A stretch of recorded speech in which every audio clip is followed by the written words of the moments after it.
अस्सलाम वालेकुम। आज हम बात करने जा रहे हैं एनाटॉमी और फिजियोलॉजी।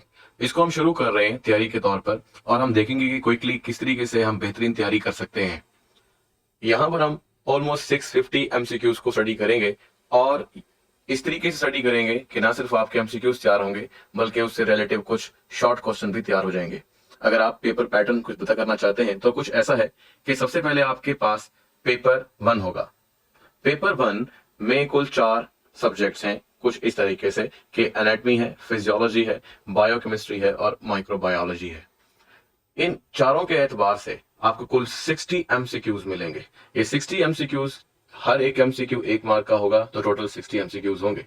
और चूंकि हमारे पास 4 सब्जेक्ट हैं, इसलिए हम 4 सब्जेक्ट से 3-3 क्वेश्चन लेंगे और इस तरह से टोटल क्वेश्चन की तादाद हो जाएगी 12 और हर क्वेश्चन के मार्क्स होंगे 5। तो ये भी इस तरीके से 50 मार्क्स का होगा। तो ऑलमोस्ट 120 मार्क्स का होने वाला है हमारा ये पेपर 1। तो चलते हैं अपने फर्स्ट एमसीक्यू की तरफ। फर्स्ट एमसीक्यू कुछ यूं है कि anatomy is the science of the structure of the body. अब बात यहां पर यह है बिल्कुल सिंपल सी कि हम अपनी बॉडी के स्ट्रक्चर के बारे में पढ़ेंगे, लेकिन बॉडी का ये जो स्ट्रक्चर होगा ये बेसिकली इंटरनल स्ट्रक्चर ज्यादातर होगा। अगर हम इसको गूगल पर सर्च करके देखें तो एनाटॉमी हमें क्या बताती है, तो आप यहां पर देख रहे हैं कि बेसिकली हमें वही स्ट्रक्चर देखने को मिल रहा है जो इंटरनल स्ट्रक्चर होता है। तो देखें, ये हमारी इंटरनल बॉडी का स्ट्रक्चर है, ये भी इंटरनल बॉडी का स्ट्रक्चर है। इस तरह यहां पर आपको कुछ और तरह के स्ट्रक्चर नजर आ रहे हैं, जैसे कि ब्लड वेसल्स नजर आ रही हैं, ठीक है, और बोन्स या बोन का स्ट्रक्चर नजर आ रहा है। तो ये डिफरेंट किस्म के स्ट्रक्चर्स अगर हम देखें तो हमें देखने को मिलते हैं। तो हम इस तरह से ये बात कह सकते हैं कि एनाटॉमी असल में बॉडी का इस तरह से पढ़ना है कि हम देखें कि वहां पर क्या ब्लड सर्कुलेटरी सिस्टम है, क्या डाइजेस्टिव सिस्टम है, या वहां पर क्या स्केलेटन है, और इसी से रिलेटेड इंटरनल बॉडी पार्ट्स। वैसे एनाटॉमी को एक्सटर्नल और इंटरनल एनाटॉमी के नाम से पढ़ा भी जाता है। बहरहाल चलते हैं अपने नेक्स्ट एमसीक्यू की तरफ। नेक्स्ट हमारे पास anatomy deals with the study of the structure of different organ and body parts of the humans. ठीक है, तो मैंने आपको भी ह्यूमन के बॉडी पार्ट्स ही दिखाए थे। तो ये एक एमसीक्यू भी है जहां पर किसी भी जगह पर कोई खाली जगह रखी जा सकती है और फिर उसको चॉइसेस के एतबार से रखा जा सकता है। हमने यहाँ पर चॉइसेस इसलिए नहीं दी ताकि चॉइसेस की वजह से टाइम जाया ना हो और हम बिल्कुल जो हमारा रियल स्टेटमेंट है या जो सही स्टेटमेंट है वो हमें याद हो। अब हम चलते हैं थर्ड एमसीक्यू की तरफ। The word is derived indirectly from the Greek word. यहाँ ग्रीक वर्ड है, that Greek word is called anatome. जो इसके अंदर पहला वर्ड है दैट इज कॉल्ड एना, इसका मतलब है अप, और दूसरा जो हमारे पास है यहाँ पर टॉम, इसका मतलब है कटिंग, यानी आपने कट करना है। तो यही हमने कहा कि बॉडी को कट करके अंदर से हमने देखना है और जो उसकी स्टडी होगी that study is called anatomy. चलते हैं यहाँ पे नेक्स्ट क्वेश्चन की तरफ। The question 4 is regional anatomy is the branch of anatomy. अब आपने, जैसे मैंने आपसे कहा कि एनाटॉमी की डिफरेंट टाइप्स भी हो सकती हैं, तो यहाँ पर रीजनल एनाटॉमी का नाम याद रखिएगा। तो regional anatomy is the branch of anatomy that deals with the study of any specific part of the body. यानी कोई भी बॉडी का पार्ट लिया जाए जो कि एक रीजन बन जाएगा और उसकी स्टडी की जाएगी तो वो रीजनल एनाटॉमी कही जाएगी। ज्यादा तफसील से बहस नहीं कर सकते, लेकिन फिलहाल आपको याद रहे कि रीजनल एनाटॉमी किसी स्पेसिफिक पार्ट से रिलेट करती है। नेक्स्ट है जी, systematic anatomy is the branch of anatomy. यानी अब आपके पास एक टाइप और आ रही है, तो हो सकता है कि आपको वहां डेफिनेशन दे दी जाए और उसके बाद ए में पूछ लिया जाए कि सिस्टमैटिक एनाटॉमी क्या है, ये सिस्टेमिक एनाटॉमी क्या है और रीजनल एनाटॉमी क्या है। तो आपको रीजनल एनाटॉमी के बारे में भी पता लग गया कि वो स्पेसिफिक पार्ट के बारे में, और सिस्टेमिक एनाटॉमी क्या होती है, तो कहते हैं it is a branch of anatomy that deals with the study of any system of the body. तो जैसे डाइजेस्टिव सिस्टम है, ब्लड सर्कुलेटरी सिस्टम है, तो इसको हम एक सिस्टम के तहत या कह लें कि एक सिस्टम को पढ़ते हुए पढ़ेंगे, तो इसको कहलाते हैं या इसको कहते हैं systemic anatomy.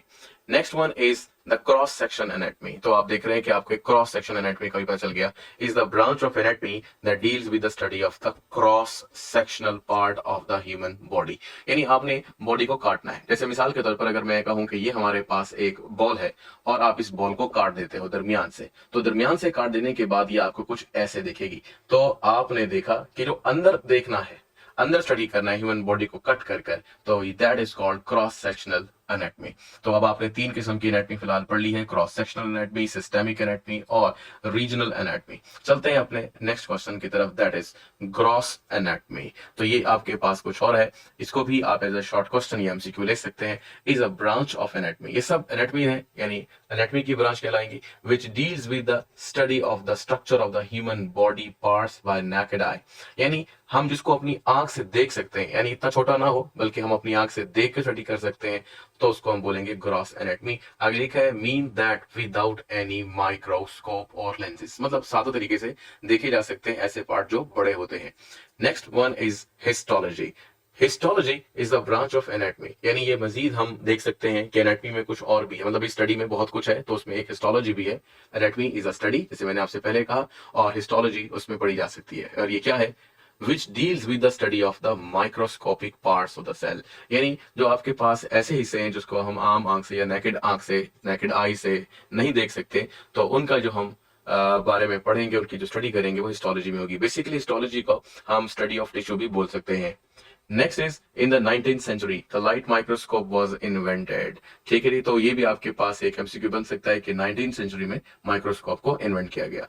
Number 10, embryology is the branch of. अब आपके पास एक और चीज आ गई है, that is called embryology is the branch of anatomy. इसको एनाटमी भी कहा जा सकता है और यहाँ पर बायोलॉजी भी बोला जा सकता है, विच deals with the study of embryo.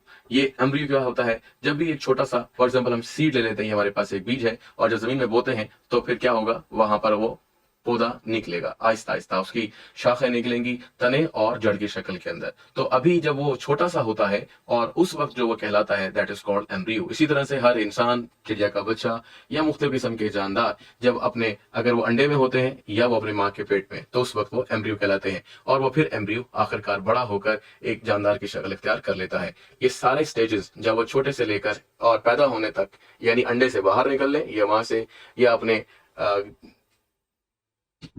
मां से पैदा होने तक कंप्लीट करता है, वो सारी स्टेजेस एम्ब्रियोलॉजी में पढ़ी जाती हैं। इसको हम अगर गूगल पे सर्च करें तो हमें कुछ ऐसे मिलने वाला है, जैसे ये आप देख सकते हैं कि ये हमारे पास डिफरेंट स्टेजेस हैं, जैसे ह्यूमन बॉडी छोटी से बड़ी होती जा रही है और डिवेलप होती जा रही है। इसी तरह आगे देखें तो ये डिफरेंट एनिमल्स की यही एम्ब्रियोलॉजिकल स्टेजेस दिखाई गई हैं और ये हमारे ह्यूमन बॉडी की भी थोड़ी सी एक झलक है जब वो कंप्लीट, ऑलमोस्ट कंप्लीट हो जाता है। और ये आपके पास एक डायग्राम है जिसमें आप देख सकते हो कि किस तरह छोटा सा एक बच्चा जो बन रहा है अभी और डिफरेंट स्टेजेस से गुजर रहा है। तो ये है जी एम्ब्रियोलॉजी, एक छोटा सा जब वो एक जाइगोट था और जाइगोट से लेकर फुल एक एनिमल बनने तक के जितने मराइल हैं उनकी स्टडी एम्ब्रियोलॉजी कहलाती है। और चूंकि ये भी इंटरनल पार्ट्स में जाती है इसलिए भी इसको एनाटॉमी की ब्रांच भी बोला जा सकता है। हमारा नेक्स्ट क्वेश्चन है अबाउट द साइटोलॉजी। तो साइटोलॉजी क्या होती है? तो cytology is the branch of anatomy that deals with the study of structure of the cell and its components. यानी कि हम बात कर रहे हैं कि साइटोलॉजी क्या होती है, तो ये भी एक एनाटॉमी के अंदर पढ़ी जाने वाली स्टडी है जो कि बताती है कि स्ट्रक्चर ऑफ द सेल कैसा है और उसके हिस्से कैसे हैं। जैसे अगर आपको याद हो कि सेल में न्यूक्लियस होता है, साइटोप्लाज्म होते हैं, गोल्जी बॉडीज, एंडोप्लाज्म, रेटिकुलम, इन सारे ऑर्गेनालीज यानी सेल के अंदर पाए जाने वाली चीजों के बारे में जो भी आपके पास स्टडी है वो साइटोलॉजी में की जाएगी। नेक्स्ट क्वेश्चन है दैट वर्ड या part of the body which is present in front or near to the abdomen वो कहलाती है जी वेंट्रल और एंटीरियर। तो अब आप समझ लीजिए कि हमारे पास हमारी बॉडी है और ये बॉडी का जो बेसिक पोर्शन है, चले इसको थोड़ा सा ऐसे देख लेते हैं। तो यहां पर आपको जो आगे की हिस्सा नजर आ रहा है जैसे कि हमारा पेट, तो हम इसको बोलेंगे it is a anterior part. लेकिन सारे के सारे जानदार ऐसे चार पांव पे जैसे हम चलते हैं तो नहीं चल सकते। जैसे मिसाल के तौर पर अगर हम बिल्ली की बात करते हैं तो वो आपको कुछ ऐसे दिखने वाली है। चलो हम थोड़ा सा ऐसे बना लेते हैं उसको। अब जो ये वाला पार्ट होगा नीचे से, ये भी वही एब्डोमेन पार्ट यानी पेट वाला हिस्सा है, बट अब इसको हम बोलेंगे वेंट्रल। तो वेंट्रल और एंटीरियर पार्ट हो सकता है जो कहलाता है वो पार्ट जो कि पेट के करीब तरीन होगा। तो अब आपको ये बात समझ में आई कि एब्डोमेन पेट कहां हो सकता है। भाई जाहिर सी बात है, आपने देखा हुआ है अपना पेट भी और जो चार पांव पे चलने वाले जानदार हैं उनका भी। तो आपको दो सिचुएशन समझ में आई आपको कि चाहे वेंट्रल हो और एंटीरियर हो, दोनों चीजें एब्डोमेन को शो या एब्डोमेन के करीब के पार्ट्स को शो कर सकती हैं। अब चलते हैं नेक्स्ट क्वेश्चन की तरफ। That is ventral and dorsal terms are use for the body cavities. ये वेंट्रल और डॉर्सल टर्म्स कैसे होती हैं, अब जगह जगह पढ़ेंगे कि इट इज अ वेंट्रल, जैसे मैंने अभी आपको समझाया है वेंट्रल के बारे में कि वेंट्रल निचला हिस्सा है जैसे, या पेट के करीब का हिस्सा है। अब पेट आपने कभी जानवर का कटा हुआ देखा होगा, जब आप गोश्त खरीदने जाते हैं तो अंदर से वो खाली होता है, यानी अंदर से अगर हम उसके जो पिंजरा होता है ऐसे भी बोल सकते हैं, या फिर उसका जो आंते और मेदा बाहर निकाल दें, ठीक है, तो आपको अंदर खाली जगह नजर आएगी। जो खाली जगह होती है that place is called cavity. तो कैविटीज आमतौर पर क्या है, वो जगह है जहां पर हमारे इंपॉर्टेंट बॉडी पार्ट्स पड़े हुए होते हैं। तो ये जो आपको टर्म दी जा रही है डॉर्सल और वेंट्रल, ये टर्म है यानी डिस्क्राइब करने के लिए। अगर कोई कहता है जी वो हमारी वेंट्रल साइड पे पार्ट मौजूद है, तो आपको समझ जाना चाहिए कि ये हमारी वेंट्रल कैविटी के अंदर मौजूद है, जैसे कि हमारा जो स्टमक है, पेट है, वो भी वेंट्रल कैविटी के अंदर मौजूद है। तो बहरहाल चलते हैं नेक्स्ट क्वेश्चन की तरफ। It is the part of the body which present near to the back side is called dorsal और पोस्टीरियर। तो अब आपके पास डॉर्सल ये वेंट्रल की ऑपोजिट टर्म है, और नेक्स्ट इज द पोस्टीरियर जो कि एंटीरियर की ऑपोजिट है। तो अगर हम यहां पर ही जिक्र करते हैं, जैसे कि आप देखें यहां पे लफ्ज आ गया है back, near to the back यानी कमर की तरफ। तो अगर हम वापस अपने चलते हैं, तो अगर आप इसी बॉडी के अपर साइड, ये जो कि पेट का बैक है, और अगर इसे खड़ा कर दें इंसान की तरह, तो इंसान का जो पिछला हिस्सा होगा वो बैक है। तो ये दोनों चीजें अगर जिक्र हो रहा हो एंटीरियर पार्ट का, जैसे कि यहां पर, तो इसका ऑपोजिट टर्म क्या जाएगा, पोस्टीरियर। तो हमारी बैक पोस्टीरियर के अंदर है। और इसी तरीके से जो बिल्ली है, जैसे मैंने कहा, इसका वेंट्रल साइड अगर नीचे है, जैसे कि यहां पर हमने दिखाया था, तो इसका डॉर्सल साइड कहां पर है, ऊपर की जानिब है। लेकिन ये बिल्ली की बैक डॉर्सल है और इंसान की जो बैक है वो पोस्टीरियर है। अब चलते हैं अपने नेक्स्ट क्वेश्चन की तरफ। The part of the body which is present towards upper side is called superior. अगर एक चीज या एक पार्ट नीचे की जानिब है, एक पार्ट कोई भी ऊपर की जानिब बॉडी का, तो जो ऊपर की जानिब होगा उसको सुपेरियर बोलेंगे। ये बिल्कुल आसान सी बात थी। तो इसकी आगे के कुछ एग्जांपल्स हम कोट करेंगे। The part of the body which is present towards the lower side, यानी निचली साइड पे कोई चीज मौजूद होगी तो इन्फीरियर। तो पोस्टीरियर जैसे था उसका एंटीरियर ऑपोजिट था, बिल्कुल इसी तरह से सुपीरियर का जो उलट है वो इनफीरियर है। ठीक है, तो जब ऊपर की चीजों का जिक्र होगा या ऊपर कोई चीज पड़ी होगी नीचे वाले के, तो ऊपर वालों को सुपीरियर, नीचे वालों को इनफीरियर बोलेंगे। इसी तरीके से लोअर साइड को हम नीचे यानी इनफीरियर, और ऊपर वाली साइड को हम सुपीरियर बोलेंगे। अब चलते हैं नेक्स्ट क्वेश्चन की तरफ। The part of the body that is present near to the median line. ये मीडियन लाइन क्या होती है इसके बारे में हम बताते हैं अभी, लेकिन यहाँ पर लिखा है the part of the body that is present near the median line. तो आपको एक लाइन सीखनी है, वैसे तो कुछ शो हो रही है ये मिड से ताल्लुक रखती है, लेकिन इसका नाम है मीडियल। चलते हैं गूगल पर और देखते हैं कि ये मीडियल आपको कैसे नजर आती है। तो ये जी आपके पास एक मीडियल और लेटरल के बारे में जिक्र हो रहा है। तो जैसे आपको बिल्कुल दरमियान में एक लाइन नजर आ रही है, ये वाली जो हमारे सर से शुरू होकर पांव तक जा रही है, तो ये लाइन ही कहलाती है। इसको मिड लाइन भी बोलते हैं, इसको जैसे यहाँ पे लिखा हुआ आपको नजर आएगा मिड लाइन। अगर नजर नहीं आ रहा तो आप मीडियल भी बोल लें और मिड लाइन भी बोल लें।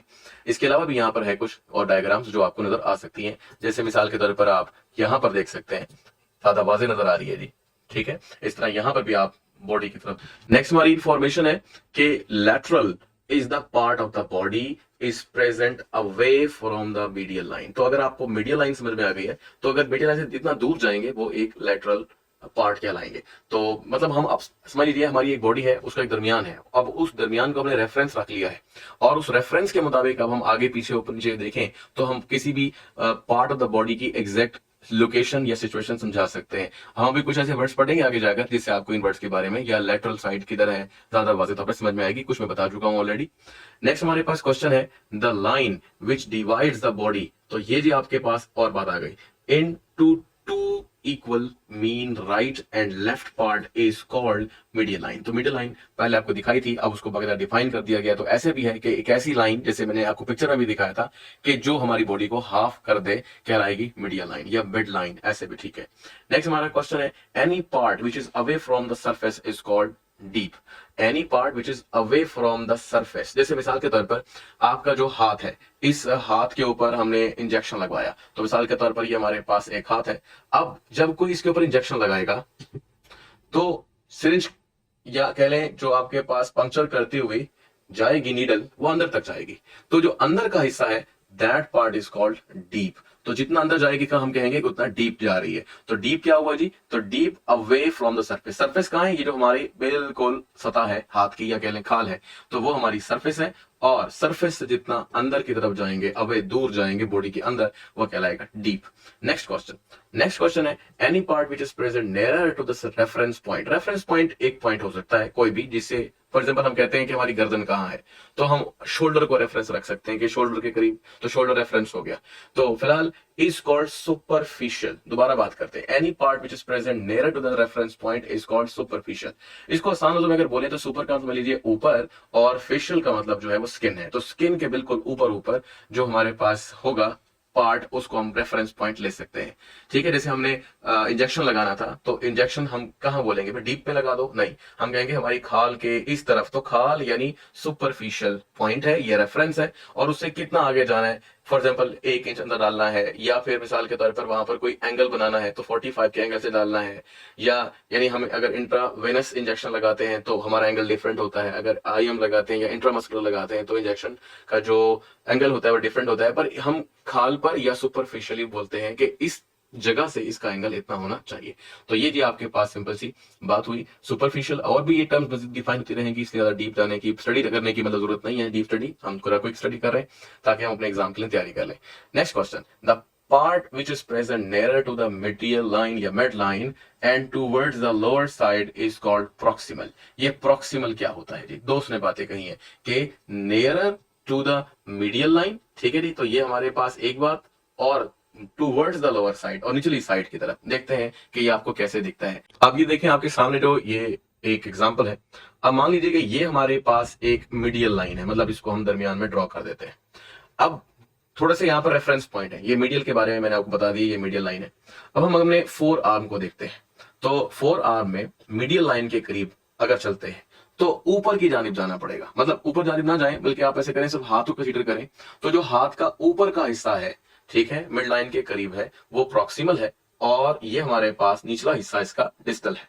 अब आप हाथ को ना देखें, अब आप पांव को देखें, या आप कह लें हाइंड लिम्ब को देखें। इस वक्त ऐसा है कि मीडियल लाइन के जो लाइन है उसके एक साइड पर और नीचे की जानिब, यानी इस पॉइंट की निस्बत अगर देखा जाए तो ये नीचे की जानिब है। लेकिन हम सिर्फ इस वक्त देख रहे हैं अपने लेग को, यानी लेग के एतबार से। तो लेग के एतबार से ऊपर वाला हिस्सा प्रॉक्सिमल है और नीचे वाला डिस्टल पार्ट है। अब मैंने आपको थोड़ी सी यहाँ पे एग्जांपल्स देकर बात समझाई है कि प्रॉक्सिमल कभी आपको ऊपर लगेगा, जैसे कि यहाँ नजर आ रहा है, और कभी आपको नीचे दिखेगा। ये डिपेंड करता है कि आपका रेफरेंस पॉइंट क्या, आप किस जगह की बात कर रहे हैं। ठीक है, तो हमारे पास यहाँ पर 2 तरीके हैं। अच्छा, यहाँ पर कुछ साथ साथ भी सीखते जाएं। जैसे अभी मैंने आपको कहा था कि मैं बताऊंगा, तो ये जो आपके पास है that is called superior part, यानी हमारा जो हेड है वो एक तरह का सुपीरियर है। और अगर नीचे की जानिब जाए तो ये आपको नीचे पांव जो नजर आएंगे, ये दीज आर एंटीरियर। तो अब आपको एंटीरियर और सुपीरियर, सॉरी एंटीरियर नहीं बल्कि इंफीरियर और सुपीरियर के बारे में भी अंदाजा हो गया। तो ये इंफीरियर नीचे वाला, ठीक है ना, नीचे, और ये आपके पास ऊपर। तो ये 2 बातें मैंने ऐसे सिखा दी। बाकी ये है कि प्रॉक्सिमल और डिस्टल पॉइंट चेंज हो सकते हैं हमारे रेफरेंस लाइन के एतबार से। तो मिड लाइन के एक तरफ और ये भी एक तरफ, ठीक है, जैसे मैंने पहले जिक्र किया। लेकिन ये थोड़ा सा ऊपर यानी सुपीरियर पॉइंट की तरफ, और ये हमारी बॉडी के इंफीरियर की तरफ 2 प्रॉक्सिमल पार्ट है। लेकिन रेफरेंस ये है कि वो हमारे पास हैंड है और ये हमारे पास क्या है जी, लेग है। तो बहरहाल थोड़ा थोड़ा सा समझ में आ जाएगा, मजीद थोड़ा सा समझते जाएंगे तो समझ में मजीद भी बढ़ता जाएगा। चलते हैं अपने नेक्स्ट पॉइंट की तरफ। तो नेक्स्ट एमसीक्यू है the bending movement in which angle between the 2 bones decreases is called flexion. ठीक है, और extending movement in which the distance between the 2 bone increases is called extension. तो अगर हम मिसाल के तौर पर हम यहाँ वही मिसाल ले लेते हैं हाथ वाली, तो आप ये देखो कि ये हमारा समझ लीजिए एक हाथ है, और ये जो दरमियान में है, मैं 2 दफा दिखाया था आपको मिसाल के तौर पर, ये दोबारा से एक और हाथ का हिस्सा है।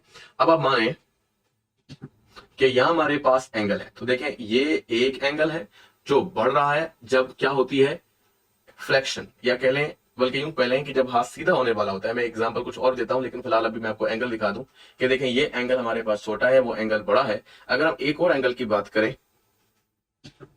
कुछ ऐसे, आप समझ लें कि अब के बाद हमारा जो हाथ है वो बिल्कुल सीधा है। तो जब बिल्कुल सीधा हो जाएगा तो हम फिर बोलेंगे कि अब हमारे पास ये क्या है जी, एक्सटेंशन। एक्सटेंशन, ये कंप्लीट एक्सटेंशन है। और एक्सटेंशन के अंदर हम एंगल को देखें तो आप ये देख रहे हो कि सबसे बड़ा एंगल एक्सटेंशन में आपको नजर आ रहा है। तो ये उसने बात की कि जब क्या होगा, ऐसे बेंडिंग मूवमेंट होगी जिसके अंदर एंगल दो बोन्स के दरमियान क्या हो जाएगा। जैसे मैं एक बोन दिखाता हूं आपको, ये वाली, ये हमारी एक बोन और ये हमारी दूसरी बोन। इसी तरह ये पहली बोन और ये हमारे पास दूसरी, और ये पहली और ये दूसरी। तो दो बोन्स के दरमियान अगर डिस्टेंस डिक्रीज हो जाए तो इसको फ्लेक्शन बोलते हैं, जैसे कि हम अपने आर्म को बेंड कर दें। और अगर यही एंगल इंक्रीज हो जाए तो इसको एक्सटेंशन बोलते हैं, यानी हाथ अब सीधा हो गया है।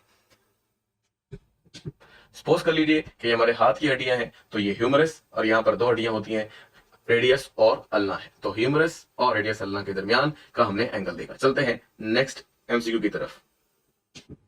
नेक्स्ट क्वेश्चन है, इन माइक्रोस्कोपिक एनाटमी, माइक्रोस्कोप का इस्तेमाल करते हुए एनाटमी और हिस्टोलॉजी, हमने पढ़ा था कि जब आंख के बगैर यानी माइक्रोस्कोप से देखते हैं तो ये हिस्टोलॉजी है। तो बात यह है कि अगर हम हिस्टोलॉजी कर रहे हैं तो वी स्टडी द, तो हम क्या कर रहे हैं, स्ट्रक्चर्स पढ़ रहे हैं with the help of microscope. तो कोई कहता है जी माइक्रोस्कोपिक एनाटमी को डिफाइन करो, तो कहेंगे study with the help of microscope. बड़ा आसान सी बात थी। अब चलते हैं नेक्स्ट के बाद, that is called histology, deals with the study of microscopic details of tissue. तो जैसे मैंने आपको बताया था, फिर दोबारा पढ़ रहे हैं कि हिस्टोलॉजी माइक्रोस्कोपिक डिटेल्स या स्टडी है टिश्यूज की दैट मेक ह्यूमन बॉडी।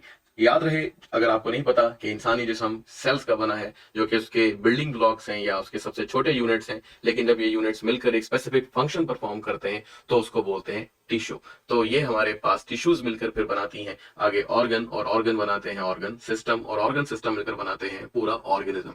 तो टिश्यूज जो है वो बेसिकली ऐसा यूनिट है जो कि कई सेल्स पर मुश्तमिल हो सकता है, लेकिन उनका फंक्शन सेम है। जैसे फॉर एग्जांपल अगर हम स्टमक की बात करें तो क्या होगा, तो स्टमक के अंदर सिर्फ वही टिश्यूज होंगे जो कि हाजमे के लिए या खुराक को हजम करने के काम आते हैं। इस तरह अगर मिसाल के तौर पर हम स्किन की बात करें तो स्किन प्रोटेक्टिव होती है अगर, तो वो सारे सेल्स टिश्यूज की शक्ल में हमें प्रोटेक्शन दे रहे हैं। नेक्स्ट चलते हैं क्वेश्चन की तरफ, that is cytology is the branch of anatomy that deal with the study of structure of cell and its component. तो साइटोलॉजी या साइटोलॉजी क्या है, सेल की स्टडी है। नेक्स्ट है एम्ब्रियोलॉजी, ये हमने पहले भी स्टडी की थी, दोबारा से हमारे पास आ रही है। असल में होता ही है कि डिफरेंट अंदाज में आ सकते हैं एमसीक्यूज, इसलिए उनको उसी तरह लिखा गया है। तो embryology is the branch of anatomy which deals with the study of embryo. ठीक है, ये मैं पहले समझा चुका हूं, इसलिए ज्यादा जरूरत नहीं। नेक्स्ट है रेडियोलॉजी, ये क्या होती है, तो radiology is the study of structure of human body. तो यहाँ पे स्ट्रक्चर तो है, अभी मुकम्मल नहीं हुई तारीफ, that include the use of several imaging techniques.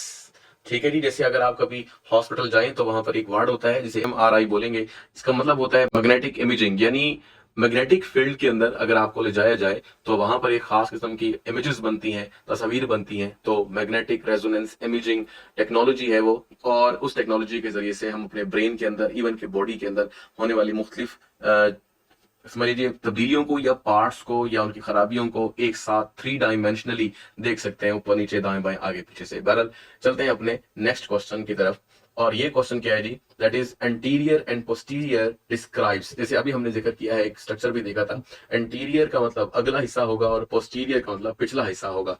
तो पिछले हिस्से को और अगले हिस्से को बिलतरतीब आप ऐसे बोलेंगे बैक और फ्रंट, यानी एंटीरियर का ताल्लुक फ्रंट से है, पोस्टीरियर का ताल्लुक बैक से है ऑफ द बॉडी। ठीक है, इसमें से कोई चीज मिसिंग हो सकती है, दो चीजों को इकट्ठा मिलाकर दिया जा सकता है, और एमसीक्यू किसी तरह भी बनाया जा सकता है। जैसे वो कहते हैं जी front and the back of the body are, A option होगा एंटीरियर, बी ऑप्शन होगा पोस्टीरियर, और सी ऑप्शन होगा थोड़ा सा इररिलेवेंट कोई चीज, जैसे कि वो कहते हैं इंफीरियर, और फिर डी में लिखा हो ए एंड बी बोथ। तो फिर आपको पता होना चाहिए कि हम इंटीरियर और पोस्टीरियर बोथ पे आंसर लगाना है। चलते हैं नेक्स्ट क्वेश्चन पर। Superior and inferior describes the position, जैसे हमने अभी सीखा है अबव एंड बिलो, ठीक है, ऑफ द बॉडी। ये मैंने आपको एक इमेज भी दिखाई थी, उसमें भी आपको दिखाया था। नेक्स्ट चलते हैं जी प्रॉक्सिमल एंड डिस्टल। ये डिफरेंट क्वेश्चंस आए हुए हैं लास्ट ईयर्स के अंदर, जिस तरह से आए हुए हैं उसी तरह से इनको लिखा गया है। Proximal and distal describes the proximal closer, करीब तरीन, पहला कोई भी मतलब दिया जा सकता है, और ग्रेटर डिस्टेंस का मतलब है डिस्टल, जो हमारे एक खास पॉइंट से दूर हो। जैसे कि मीडियन लाइन के करीब कौन सा पॉइंट था, प्रॉक्सिमल पॉइंट था, चाहे हमने हाथ देखा था चाहे पांव देखा था। और इसी तरीके से जब हम दूर चले गए पांव के आखिरी हिस्से की तरफ तो वो डिस्टल हुआ, इस तरह हाथ भी आखिरी हिस्सा उसका डिस्टल पे चला गया। आगे लिखता है from the trunk of the body, ये ट्रंक या मिड लाइन, ट्रंक असल में बॉडी का बड़ा हिस्सा होता है, यानी कि अगर हम बॉडी को देखें तो जो ये वाला हमारे पास एक हिस्सा है, तो ये हमारे पास एक ट्रंक है। सपोज कीजिए कि ये हमारे पास यहाँ पर क्या है जी, सर है और इधर पाँव है। तो जो बेसिक पार्ट है दैट इज ट्रंक, ये जी ट्रंक, और यहीं पर आपको मिलती है मिड लाइन भी। तो मिड लाइन या ट्रंक के करीब करीब जो हिस्सा होगा, क्लोजर होगा, वो प्रॉक्सिमल कहलाएगा। जैसे कि ये हिस्सा हमारे पास प्रॉक्सिमल है, और जो दूर होगा ट्रंक से, ठीक है ना, मतलब ग्रेटर डिस्टेंस पर होगा, वो डिस्टल कहलाएगा। जैसे ये हमारे पास डिस्टल है, इसी तरह से ये हमारे पास प्रॉक्सिमल है, और आखिर में चलेंगे तो ये हमारे पास डिस्टल है। नेक्स्ट क्वेश्चन की तरफ चलते हैं। नेक्स्ट क्वेश्चन है superficial and deep describe the structures that are. अब सुपरफिशियल मैंने बताया था आपको स्किन है, तो क्लोजर टू द सुपरफिशियल, यानी क्लोजर होगा तो सुपरफिशियल। जैसे सुई अगर बाजू में जाएगी तो पहले सुपरफिशियल से जाएगी, पहले सुपरफिशियल आएगा, और फिर जो दूर हिस्सा होगा वो डीप की तरफ जाएगा या ग्रेटर डिस्टेंस होगा, तो उसको हम बोलेंगे deep. The structure of the body, यानी हमारी बॉडी में जो ऊपर का हिस्सा होगा वो सुपरफिशियल क्लोजर होगा एनवायरमेंट के, या आप कह रहे हैं उस ऑब्जर्वेशन के, और जो उससे दूर अंदर की जानिब होगा वो डीप होगा जी। फिर चलते हैं नेक्स्ट क्वेश्चन की तरफ, that is medial and lateral describes the position of the closer to the medial, यानी जो चीज करीब होगी वो हमारे पास मीडियल टू, और जो दूर होगी, फर्दर दूर होगी, बड़े फासले पर होगी, ग्रेटर फासले पर, वो कहलाएगी lateral. The mid line of the body, यानी हमारी mid line of the body के जो करीब होगी उसको हम बोलेंगे मीडियल हिस्सा है, और जो दूर हो जाएगा वो लेटरल पार्ट है, ठीक है। तो बहरहाल इसमें मजीद भी बातें होती रहेंगी। नेक्स्ट है जी, the line which divides the body into two equal mean rights and left part is called. ये जी आपके पास एमसीक्यू होगा, यहाँ पर मुख्तलिफ बातें लिखी होंगी, आपने मिडिल लाइन को सही कर देना है। फिर नेक्स्ट है, अब देखें यही टर्म्स जो अभी हमने पढ़ी है ये मिल कर आ रही है। जैसे देखा हुआ है ये आपके पास इंफीरोमीडियल, यानी दो चीजों का मजमुआ हो गया, इंफीरियर पार्ट और मीडियल का। तो कहता है is the part of the body that are present near the medial line, तो जो मीडियल लाइन के करीब है, and towards the lower side. Inferior किसे बोलते हैं, लोअर साइड को। तो लोअर साइड और मीडियल, मिडिल या मिड लाइन से आया है, तो मिड लाइन के करीब हो कोई पार्ट ऑफ द बॉडी और निचली जानिब हो तो उसको हम बोलते हैं infero medial part. Next question की तरफ चलते हैं जी। नेक्स्ट क्वेश्चन है, to part of the body that present at the same side of the body is called ipsilateral, ठीक है जी। तो ये इप्सिलेटरल क्या होता है इसके बारे में देखते हैं। अब जैसे लिखा है कि आपके पास दो पार्ट ऑफ द बॉडी होंगे और वो दोनों एक ही साइड पर मौजूद होंगे, तो हम उसे इप्सिलेटरल बोलेंगे। जैसे अगर हम इसको दिखाएं तो कुछ ऐसे आपको नजर आएगा कि इप्सिलेटरल, देखें फॉर एग्जांपल हमारे पास एक हाथ ये है और उसके साथ दूसरा पाँव, ये दोनों एक ही साइड पर है।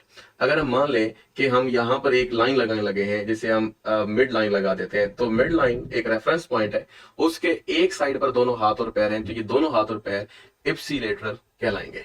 और इसी तरीके से जो आपके पास नेक्स्ट है, अगर अब हमने बात बदल दी है, एक तरफ हाथ है और दूसरी तरफ दूसरा पाँव है, मतलब अब साइड हमने चेंज कर दी है। अगर साइड चेंज रहे तो इसे बोलते हैं मुतजाद, उलट, कॉन्ट्रा। कॉन्ट्रा मतलब उलट, तो कॉन्ट्रा लेटरल। तो ये आपके पास इप्सिलेटरल और कॉन्ट्रा लेटरल की बात हुई। तो यहां पर क्या देखने को मिला, यानी इप्सिलेटरल जो दो पार्ट्स हो और कहा हो जी सेम साइड पर मौजूद हो। अब आगे लिखते हैं जी नेक्स्ट पॉइंट की तरफ, to body organs which are present opposite to the each other. जैसे अभी हमने सीखा है, अगर ऑपोजिट हो गए तो फिर क्या होगा, इज कॉल्ड द कॉन्ट्रालैटरल, ठीक है जी। ये मिलाकर भी लिख सकते हैं जैसे अभी हमने पढ़ा। इसके बाद नेक्स्ट में चलते हैं, that is flexion and extension. जैसे मैंने कहा था हाथ का सीधा हो जाना, एक्सटेंशन और हाथ का झुक जाना क्या है, या बेंड हो जाना, फ्लेक्शन कहलाता है। Refer to the movement of decrease, और डिक्रीज मतलब एंगल का डिक्रीज होना, और इंक्रीज मतलब एंगल का बढ़ जाना। और इस तरीके से बॉडी के पार्ट्स का मूव सिर्फ हाथ में नहीं होता, बल्कि कोई भी दो बोन ली जा सकती है। मैंने आपको हाथ की बोन से समझाया था, पैरों की बोन के साथ भी ऐसा हो सकता है। नेक्स्ट है जी आपके पास, नेक्स्ट है जी एबडक्शन, यानी एबडक्शन क्या है और इसके साथ साथ एडक्शन क्या है। तो यहाँ पे लिखा है कि अगर हमारे जो लिम्स हैं, हाथ और पैर, अगर दूर चले जाएं, ठीक है, तो एबडक्शन, और अगर टू वर्ड्स करीब आ जाए तो क्या कहलाएगा जी, एडक्शन।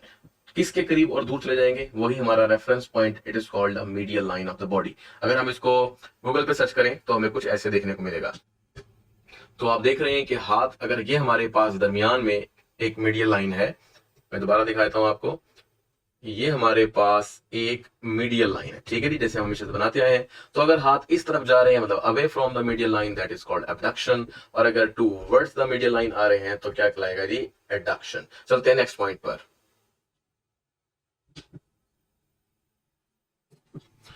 नेक्स्ट है elevation and depression refers to the, यानी एलिवेशन वैसे कहते हैं ऊपर आमतौर पर, और डिप्रेशन मतलब गड़ा या नीचे की जाने। तो कहते हैं मूवमेंट ऑफ बोन, तो आप बोलेंगे कि ये मूवमेंट ऑफ बोन है। टूवर्ड्स अपर साइड होगा तो वही मैंने जैसे आपसे कहा एलिवेशन, और towards the lower side then it's called the depression. ठीक है जी, तो ये हाथ ऊपर उठाना और नीचे ले जाना, ये आपके पास बोन्स के एतबार से, यानी बोन्स को रेफरेंस बनाकर आप यहाँ पे बात करेंगे। बोन ऊपर जा रही है तो एलिवेट हो रही है, बोन नीचे आ रही है तो डिप्रेस हो रही है। नेक्स्ट पे चलते हैं जी। नेक्स्ट बात है जी डॉर्सीफ्लेक्शन। अब आप दो टर्म्स फिर मिल गई हैं, जैसे हम पढ़ते थे ना डॉर्सल, तो ये आपके पास डॉर्सल का डॉर्स है, आई मिलाने के लिए लगाते हैं, और फ्लेक्शन आपको बताया था मैंने कि जिसके जरिए से क्या होता है, हाथ या पांव बेंड हो जाता है, या कहें दो बोन्स के दरमियान एंगल छोटा जाता है। और इसी तरह से ये आपके पास प्लांट फ्लेक्शन रेफर्स होता है, यानी दो आपके पास टर्म्स हैं, तो इन टर्म्स को देखते हैं। नंबर 1 डिक्रीज इन डिस्टेंस, तो ये डॉर्सीफ्लेक्शन है, और increase in distance it is called plantar flexion है, between the foot and the leg. तो ये आपके पास छोटी सी, अगर मैं आपको गूगल पे दिखा दूं तो आपको समझ में आ जाएगी। चलते हैं वहां पर। ये जी आपके पास दोनों तरफ आपको मूवमेंट दिखाई गई है। तो ये जो हमारे पास है, ये एक तरह का हमारा एक पिवट पॉइंट है, जहां से घूमता है पांव। ठीक है, ये हमारा लास्ट हिस्सा है। तो अगर ये मूव कर रहा हो ऊपर की तरफ तो हमसे कहेंगे डॉर्सीफ्लेक्शन, और अगर नीचे की तरफ मूव कर रहा हो जैसे कि आपको दिखाया गया, दैट इज कॉल्ड प्लैनेटर फ्लेक्शन। तो मिलाकर भी हमारे पास लिखा हुआ है वो भी ठीक है, ये भी प्लैनेटर फ्लेक्शन। तो ये दो चीजें याद कीजिएगा। चलते हैं अपने नेक्स्ट पॉइंट की तरफ। अच्छा, चलते चलते मैं आपको एक बात बता दूं, वहां पर जो हमारी टर्म्स थी थोड़ी सी आपको परेशान ना करें। वो ये है कि ये हमारे पास समझ लीजिए कि ये है हमारे पास लेग, और ये हमारे पास है फुट। तो जब आप प्लैंटर फ्लेक्शन में देखते हैं तो आप देखो कि इस लेग और फुट के दरमियान का जो डिस्टेंस है वो बढ़ जाता है। ठीक है जी, और यही डिस्टेंस कम हो जाता है जब आपके पास डॉर्सीफ्लेक्शन होता है। तो डॉर्सीफ्लेक्शन में डिस्टेंस कम हो जाता है लेग और फुट के दरमियान, और ये बढ़ जाता है प्लैंटर फ्लेक्शन के दौरान, जब क्या होता है कि पांव या फुट का हिस्सा दूर चला जाता है जी। ठीक है जी, अब चलते हैं अपने नेक्स्ट पॉइंट की तरफ।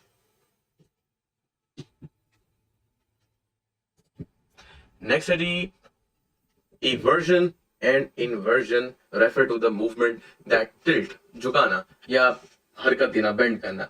किस तरीके से? Move into a sloping position and या the sole of the foot, जैसे अभी हमने फुट के सोल को ही मूव किया था।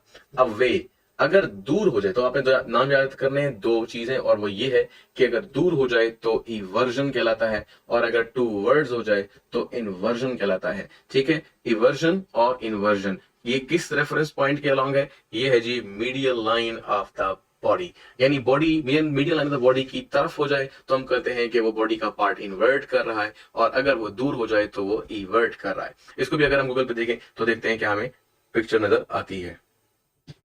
तो आपको ये देखने को मिल रहा है कि देखें ये हमारे पास हमारे फुट की पोजीशन है। अगर ये जा रहा है, मिसाल के तौर पर हम कहते हैं कि ये जी इन्वर्जन, तो ये हमारे पास मीडियल लाइन है। ठीक है, ऊपर से अगर हम कंसीडर करें, और ये हमारा वो पिवट पॉइंट है जहां से इसने मूव करना है, इधर या फिर इधर। तो जब हम अंदर की तरफ मूव कर रहे हैं, अंदर इन यू याद कर लें इन्वर्जन, और जब हम दूर जा रहे हैं, अंदर नहीं जा रहे बल्कि बाहर की जाने जा रहे हैं, तो दैट इज कॉल्ड इवर्जन। तो ये जी आपने इन्वर्जन और इवर्जन दोनों को यहां पर देख लेना है। चलते हैं यहाँ पे नेक्स्ट पॉइंट की तरफ।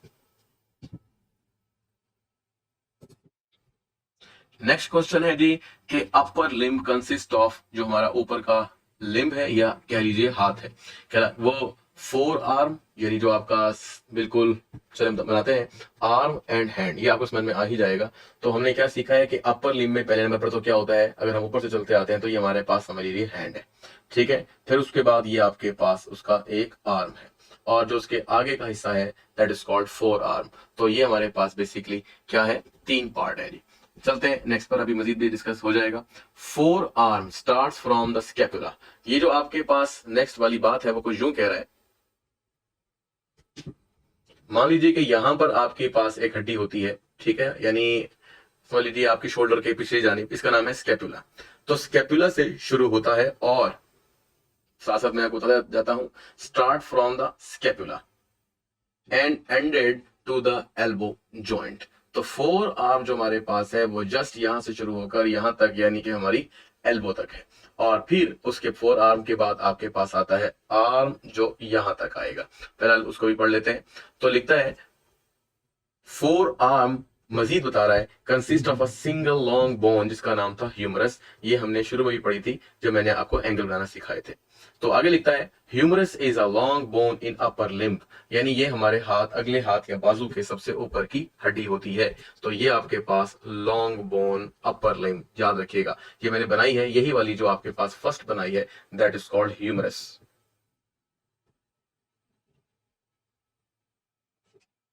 अब चलते हैं अगली बात के पास, और वो है arm consist of radius and ulna. तो आर्म क्या है, वो रेडियस और अल्ना का या अल्ना पर मुश्तमिल है। रेडियस अल्ना कहाँ है, यहाँ फिलहाल मैंने एक बोन दिखाई है आपको, ये समझ लेंगे दो बोन बना दी। तो एक हमारे पास क्या हो जाएगी डी रेडियस, और एक क्या हो जाएगी अल्ना। ठीक है जी। अब चलते हैं, अब आपको क्या समझ में आया। द फर्स्ट पार्ट वो क्या होगा, हमारे पास फोर आर्म, और फिर हमारे पास आर्म, और फिर आखिर में एक ही बचा है जिसको आप क्या बोलोगे, हैंड। चूंकि हमारे पास बहुत सारे एमसीक्यूज हैं तो हम अपने इन एमसीक्यूज को कुछ पार्ट्स में तब्दील कर रहे हैं। तो ये हमारे पहला पार्ट है जिसके अंदर हमने 50 एमसीक्यूज किए हैं। ये एमसीक्यूज काफी क्रूशल है, इन्हीं के आगे थोड़ा सा जब आगे जाएंगे तो इन्हीं की जो समझ होगी, अंडरस्टैंडिंग होगी, वो आपको आगे भी काम आएगी। तो फिर हम नेक्स्ट पार्ट में मिलते हैं मजीद एमसीक्यूज लेकर। तो अपना ख्याल रखिएगा, चैनल को सब्सक्राइब जरूर कर लें, लाइक और शेयर करें ताकि जल्द से जल्द आपको मजीद मालूमात मिल सके। अल्लाह हाफिज।